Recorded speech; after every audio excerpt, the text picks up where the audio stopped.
Hi girls. This story is called All the Way Home by Debbie Gliory.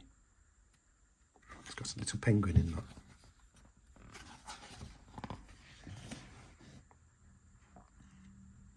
Little one, if you promise you'll go to sleep, I'll tell you our story. It's so secret even your mama hasn't heard it. In penguin families, when the eggs arrive, all the mamas go away to fish. All the dads are left behind, looking after their egg babies, huddled outside in dad huddles without nothing to eat. Nothing, not a thing. They're all balancing eggs on their feet, while the mummies go and have a swim. By the time your mummy had been away for a week, all I could think about was fish. I drifted to the edge of the dad huddle, faint with hunger, when, oh look, he's thinking of fish. A huge gust of wind plucked us off the ice and carried us away. All I could do was hang on tight to you. The stars streaked past, the earth spun below, until at last the wind dropped, and we dropped too. Eek! They're going on an adventure. We fell out of the sky with a crunch and a snap and a woohoo. Then we crashed to the ground with a thud. Never mind, I whispered, hugging you close. Even if we are lost, you aren't hurt, and neither am I. What's this creature? Bravely, I asked a huge pointy-eared thingy where we were, but it just poked its whiskery nose into my tummy, and then this happened. Oops! Oh dear, how embarrassing. Must have been all those fish I ate last week. Oh, he had a sickie. Talking of fish, I could hear water speaking. It babbled like a river. And where there's a river, surely there's some... Yikes! Suddenly I wasn't hungry or brave.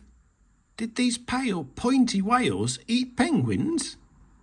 No, they ignored us completely, even when I asked for directions back home. This wasn't going well. Your mummy was going to be so cross with me for getting us into this mess. Somehow I had to get back before your mummy returned.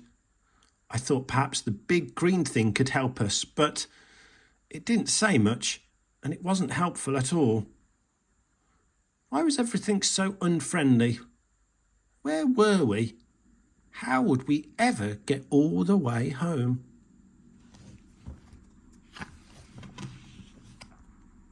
I held you close. I could feel you tapping inside your shell. The wind woke up and snow began to fall. Urgh. We need to find shelter as soon as possible.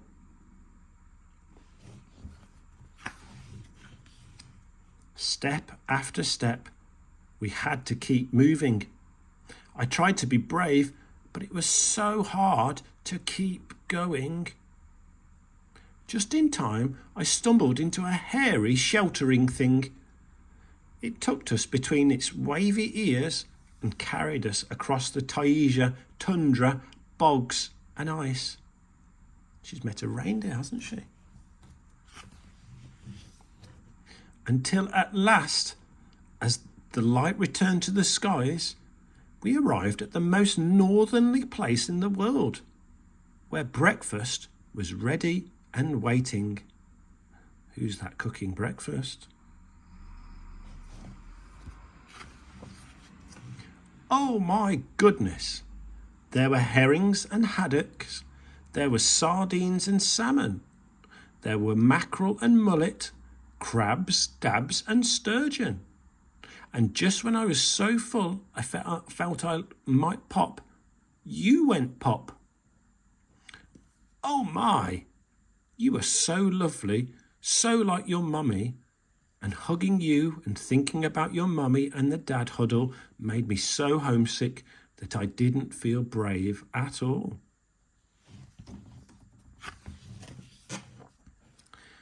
Well, talk about lucky. It turned out that the kindly breakfast chef was also a special air navigation transport authority and had some parcels to deliver near our home. He tucked us into his cart, attached the hairy sheltering things, and off we went. Not by land though, by air.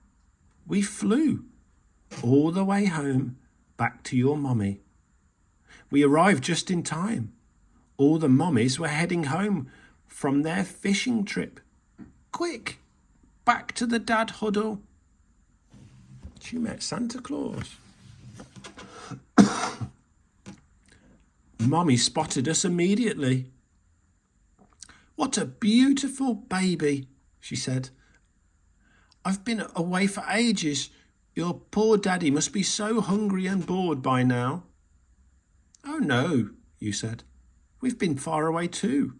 We went on an adventure and brave Daddy flew us home, didn't you, Daddy? Of course, I said. Penguins are totally brilliant at flying, aren't they, Mummy? Flying? Squeaked Mummy. What an imagination.